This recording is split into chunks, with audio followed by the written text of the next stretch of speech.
Welcome to Peter and Roughie's football show. I'm Peter Martin. This is Alan Rough MBE. We're not worthy. We're not worthy.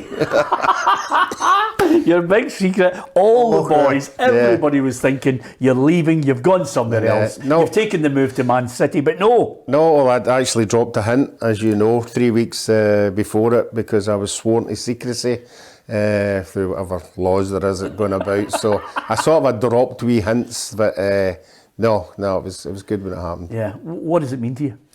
You know me. I mean, it's great to have it. No, I think the family were pretty well. I was just upset my mum and dad weren't here, because I think your mum and dad are be more honoured than anything else, you know, for bringing you up and where you came from and everything. But they weren't there to see it. My brother, he was in tears for Italy. So I think it's more a family thing than anything else. But you'll just have to get used to it now. Yeah, absolutely. We'll need to do that in the lower third. Your name now has to have the MBE on it, which will be irritating. Well, it's already irritating me now because I've done it at the golf course. You know, they've actually put Alan Rough MBE. So if you get drawn against me in a tie, you're playing against Alan Rough MBE. Yeah. Have you changed the way you wave to people? Not really, no. I've not a chance. I've not a chance. Brilliant. I love it. But over and above that, especially I think you mentioned something there which is brilliant, Roughie, is your dad. And I mean, your mum, absolutely. I mean, when we started this show, your mum would watch it, which was great. But the tales that you used to tell me about your dad, the strips, the tickets, following you everywhere, he would have had that in a display cabinet. Oh, it would have been his whole life. You know, I was his whole life, because football was his whole life. As you say, he used to come to every game and be there all the time. You know, unfortunately for Douglas, I was the number one son. I was a wee while. I didn't know if I had another brother, but he would absolutely loved it. Absolutely loved it. You mentioned Douglas there. I mean, you and your brother are very close. He'll feel tremendously proud as well, Roughie. Yeah, I think he unfortunately he's over in Tuscany. He lives over there now, you know, but he was on the phone immediately after it, you know, chatting about it. And he knows what my mum and dad, that was the first thing he said as well. Mum and dad were absolutely loved it, but he obviously broke down in tears. He's quite an emotional guy, and he's missing home just now. So no, he'll be trying to get back here, I think, as soon as possible. Yeah. Well, let's look at the situation. What happens now? Do you have to go and see the Queen, or do you get options? You get options. You get, I believe, you get options whether you go to Holyrood or you go to Buckingham Palace, and you get thrown some dates, and you've got to honour the dates that are there. So I haven't had that occasion yet, but as you can imagine, the list of appearing at that occasion is getting bigger and bigger by the day. Yeah, absolutely. Just out of curiosity, is that another day off work, Roughie? I just want to know. No, I'll try. I don't know when it'll be. I honestly don't. Sure. But, so the family's got to go. That's an absolute stonewall certainty. Yes, as you know. don't expect to be there, Roughie. No, we're covering it though.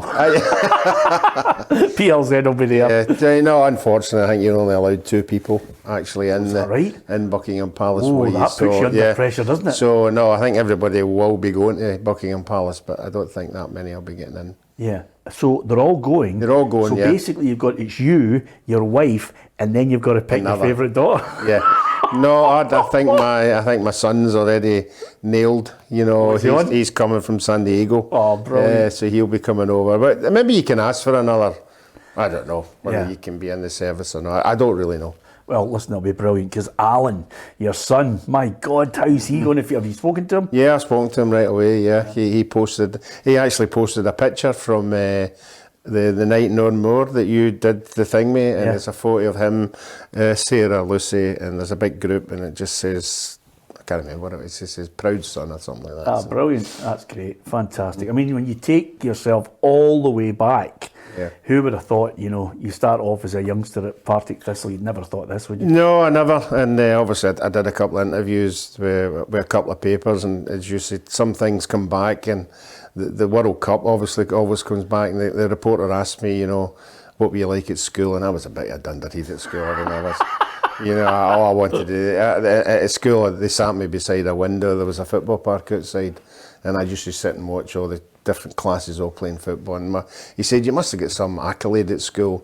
And the only certificate I ever got at school was we were asked to do an essay on your favourite subject, and you had to get up for 2 minutes and speak about it. And the only subject I knew was football. So I did 2 minutes in the World Cup.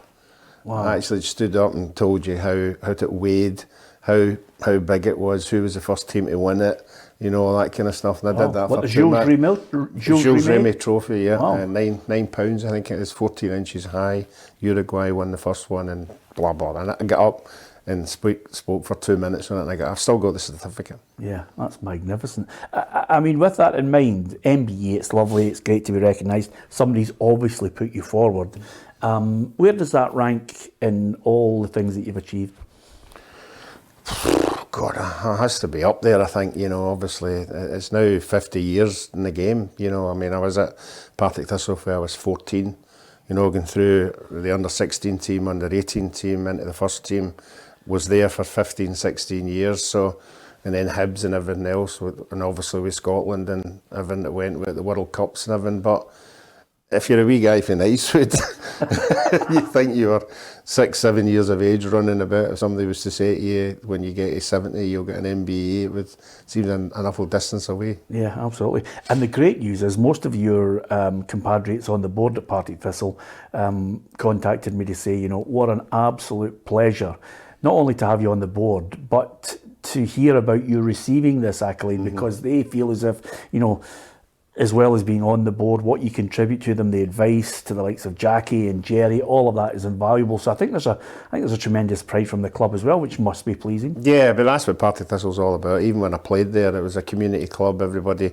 loved anybody being successful in any way, any player that moved on to a bigger club or whatever. So no, that's what Partick Thistle's all about, and I think that's why, you know, the unity there with right through the supporters, the players and the board, as you say, they were the first people.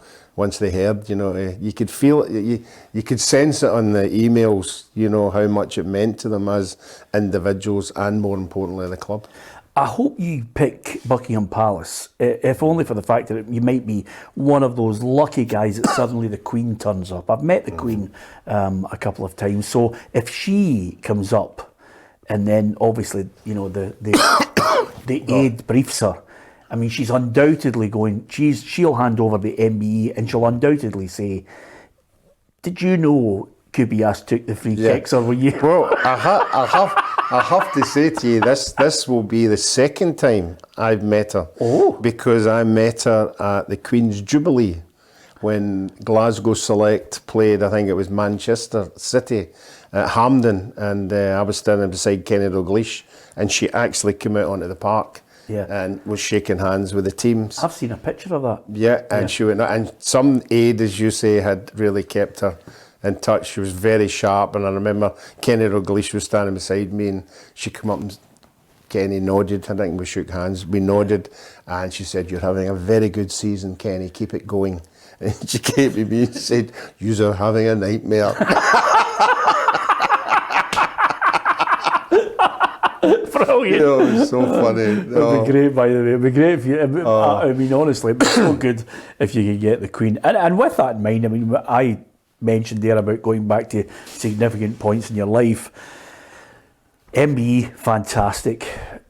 Alan Ruff's always remembered for 1971, the League Cup final. It's just, I mean, what a year you've had. You've had the 50th year celebrations, then you get the MBE to top it off, and to get together with all the old boys, you know, over the last 12 months has been brilliant. Yeah, we've been waiting on it for ages, obviously. We're waiting 50 years for it, and the club we've started, I personally have started a Past Players Association, stimulating from the 71 boys, because when the 71 boys, we brought them to a particular game, I think it was against Dunfermline, and we got them all out on the park at half time.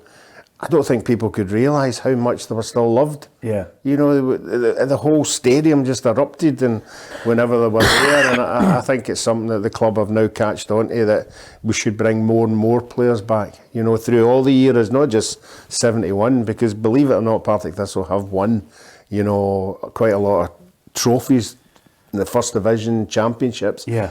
Jerry Britton tells me they won the 10 at sixes. Yes. You know, so there's a trophy in there for that. Yep. So, yeah, I think we're going to start bringing back more and more players of that era. Yeah, but that, I think, resonates with everybody, and the memories flood back, because it was not only so special that you'd won it, but the way that you won it as well, and the banter must have been brilliant with the guys getting back and thinking. I mean, we had Alec Ray in the studio, and I never laughed so much in all my life with it. Yeah, I mean, the big focal point, Alec, when he comes to the games, he just takes over the whole hospitality, as you can imagine.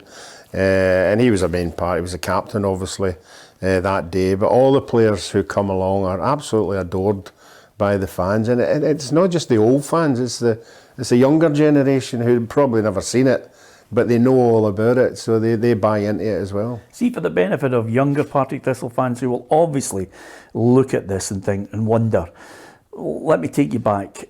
They had some team. Your guys were good. You had a lot of good players on your side. Do you remember the starting 11?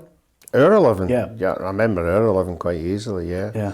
Myself, John Hanson, Alec Forsyth, Hughie Strachan, Jackie Campbell, Alec Ray, Ronnie Glavin, 2 midfielders, no 4, no 5, just the 2. And 4 up front, Dennis McQuaid, Frank Coulson, Bobby Laurie, and Dennis McQuaid, and Jimmy Bone. I mean, that's a good line. Jimmy Bone was a good player. Jimmy, I mean, and I say this, and everybody, there's 5 or 6s, maybe 7s were still only 19, 20, 21. And of that 11 in that 1971 team, 6 went on to play for Scotland.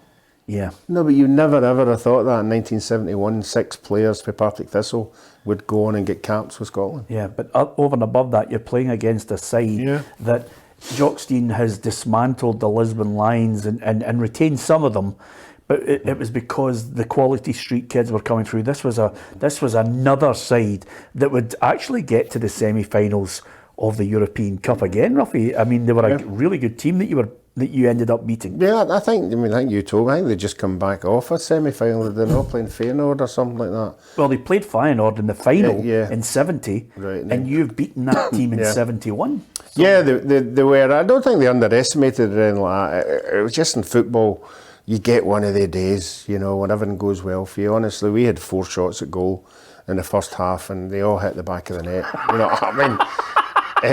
But in saying that, in the second half, we had another 3 chances right at the start, and obviously we never scored them. But it wasn't until the last 15 minutes that Celtic actually put us under pressure. Yeah, and Douglas scored? Kenny scored, yep. Kenny would have been the same age as me. Kenny would have been 19 that day as well. He got introduced into the Celtic team there. Yeah, he scored, I think it was 12 minutes to go. Yeah. Did the enormity of it, at that, as soon as the whistle went, you didn't think, well, this is great, man. This happened every year. Yeah. I'm looking forward to next year, but it never happened. To retain it. Never. But no, I've only been in about 3 or 4 cup finals, and I think if you ask anybody, if you knew you were going to win it at the end, you'd want to start again, because it just goes like that. Yeah. And at the end, it's just celebrating. Everything else before it just goes right out the window. I'm just going to pick 3 or 4 other little moments in your life which obviously have, throughout your career and everything that you've achieved has culminated in this MBE, your services to football, which I think nobody can contest. 1977, Scotland have already qualified for a World Cup in 74 and had a really, really good team. There is a strong argument to suggest what was the best World Cup team ever? Was it 74, 78, 82? I'm not so sure it would have been. I'm not so sure 86 would have been in contention, or 90, maybe 98. You look at the players. I'm not doing them a disservice, but the team that you qualified with when you defeated Wales at Anfield, there's some right good players in that team. That was a special night because if people look at moments in life where there is a name associated with a game, Dalglish is associated with it for scoring the second goal to get us there, Masson with the penalty. But your save from John Toshak sticks in everybody's mind. Yeah, everybody says what's the best save you've ever had, and I would put forward, any goalkeeper has a magnificent save. It's the important ones, it's the ones that you make, when it's nothing each, or maybe 5 minutes to go and it's nothing each, and you make that save and then your team goes on to win. So it was a really important save. It wasn't, I don't have it as a great save. I probably made better saves, but on that night, it was the important save that kept it at nothing each. Yeah, Toshak thought he'd scored. Yeah, I met him a couple of times, and he still talks about it. You know, you could see when he falls back, you know, he actually thought it was in the back of the net. You know, that's how confident he was. Yeah. Will that night stay with you forever? Because it was, Yeah, I mean, Anfield was like a home game. Yeah, and I'd heard that Wales were talking about if we'd beat Ukraine, they were thinking about moving it again, which would be a massive move. I'll never forget getting into Anfield that night, and our bus got in first through the gates, you know, the big Liverpool gates with the liver bird on that, and our bus got in first, and of course all our Scottish supporters were all in there. And I remember the Welsh bus just coming up alongside, you know, the gates to get in, and all the Scottish supporters were all rocking it. Is that right? Rocking it. I'll never forget Terry Ola's face of fear, and the wee boy Flynn, they didn't know what had happened. Yeah. You know, but again, I mean, if you get a chance to see the pictures of that, they're actually supporters sitting behind the nets. They're actually on the park behind the nets. It's just overcrowded. Yeah, and you get to the World Cup. Now, a lot of people might be critical of Ali McLeod because he reckoned this team could win it. Was it maybe over exuberance in his part, or when I look at that side in '78, Roughie, you know, I mean, realistically, it was amazing that you were playing for Partick Thistle and you're in the side. That's how good a goalkeeper you were. But the rest of the team they were either Champions League winners, European Cup winners as it was then, or they were going to go on and win Cup Winners' Cup, UEFA Cup, you name it. There was a really good, strong squad. And if you beat Holland, do you think if you'd maybe not been embroiled in all the nonsense with the bonuses and everything, you would have had a good chance? I don't blame the bonuses. I know there was around about bonuses going on, you know, from the hierarchy of the squad. I mean, I was just for Partick Thistle. I just sat there and listened. I would take whatever was coming my way. You know, I just was happy to be there. But there was an ongoing bonus thing about, you know, expenses and all that stupid stuff going along. But I don't blame that. I just, for the Peru game, I look at the Peru game and it's the same as the Partick Thistle Celtic game. You know, on the night, they were the better side. On the night, it was just one of their games that they were good. I think they were a lot better than what we thought. You know, I think they went on not very far in that tournament, but far enough. Yeah. And they had quality players on their side. The Iran game was the lowest game I've ever played in, ever. Even the build-up to it, everything that went with it, you know, and on the night, you know, that it just never happened. But again, we missed a penalty. Yeah. You know, we could have been winning 2-0. You know, it was one of these games in football, in your footballing career, where you just know it's going to happen. It's going to be a disaster. Yeah, and Kubias, does he haunt you? We joke about it, but did it haunt you for a wee while? Yeah, I always remember it. And as you know, I went to America to play with Orlando, and lo and behold, he was playing for Tampa Bay Rowdies. And I felt like shouting, right, chuck that in there. Not having that again. But of course it does, you know. But I mean, if you think, I mean, I'm not blaming anybody in the wall, but if you get a chance to, I mean, I don't even know why Lou McCarry and Stuart Kennedy were on the end of the wall for a start. Yeah. That's just bad management. You know, two wee guys, and then he hits it with the outside of his foot, and they duck out the road. But no, these things happen in football. Yeah, absolutely. The one high, I have to say to you, was there a moment when you're sitting in that goal and Archie Gemmil scores one of the greatest World Cup goals ever? You know, it's up there in the top 10 strikes of all time. Mm-hmm. Did you believe, you thought, oof, we could do this? Well, before Archie did that, if you get a chance again to see the first 25 minutes, I think Kenny hits the post, I think Joe Jordan hits the bar, you know, with tons of chances, you know, and then as you say, Archie scores that goal. They were under a bit of pressure, you could tell they were wobbling, and then obviously Johnny Rep hits that shot for, you say 30 yards, I say it was about 22. Still went in. Anyway, I mean, I love joking about it, but if anything, 82 was a slightly different one because you're getting an MBE, Roughie. Surely that could have been an OBE. You could have been Sir Alan Rough had you not taken Shengelia out and got the country into the next round. Why did Willie Miller runs into Alan Hansen? We're playing Russia. You take Shengelia out. We gone to win the game with 10 men. And I'd have been nationwide forever. The goalie that took the guy out and gets sent off, and they probably scored for the free kick or something like that, or a penalty or whatever. But no, nobody ever talks about they two banging into each other. No, I know. Nobody ever bothers about that at all. But that was another night, we should have won. Yeah. But these two tournaments you're talking about, it's goal difference. I know. If it had been the modern day as it is now, we'd have qualified. Yeah. Third best team or whatever, Strangely enough, though, I mean, we laugh about it now, but to get to a World Cup is some feat. To be there and to play alongside so many of what I would call, for certainly the 60s and 70s and early 80s, a great generation of footballers that Scotland were producing. In 82, you're playing against the greatest Brazil side never to win a World Cup. What a night. Yeah, I thought that night that we all thought they were favourites. We really did. They had the quality side. The only thing that I thought they never had was a good goalkeeper and a good centre forward. But they've always been like that. Yeah.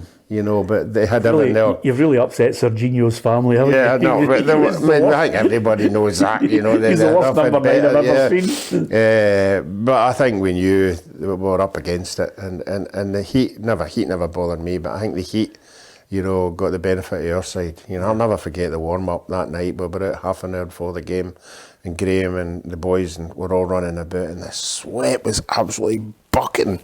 I mean, drenched. T-shirts drenched in sweat. The Brazilians were just walking about. They didn't even a bead of sweat on their head. They were just strolling about. Yeah. And that's what it was during the game. They were just strolling about. And then obviously Davy scored, and then they just upped their game a wee bit, and they were fantastic. A wee bit? Oh, brilliant. Brilliant to watch. Yeah. I must just set for the record on camera, a lot of people actually look and say, Roughie, beaten by Adair, beaten by Zico. You actually pulled off an absolute raker of a save against him before he hit one. Yeah, there was 2 or 3 in between times, but that particular one, you ask any goalkeeper when you do your training shots, and if you lose any goals, the first thing at an angle, you get told, don't get beat at your near post. Yeah. Don't get beat at your near post. I mean, somebody got beat at their near post in a big game there, but it was the pace that beat him. Yeah. Can't remember, just recently anyway. So when he came through, he'd beat everybody, just me coming in the angle, and I'm going, don't let him beat you. Don't let him beat you in near post. I don't care where he scores. If he scores out there, that's a good goal. Don't let him, and while I was saying to myself, don't let him beat you in the post. And a fella saying, come on, you're not allowed to do that. Come on. It was a brilliant chip too, wasn't it? Unbelievable. Yeah, I mean, they were fantastic. I mean, when you look at that side, I'm thinking Junior, Socrates, Zico as well. They were absolutely just Falcao.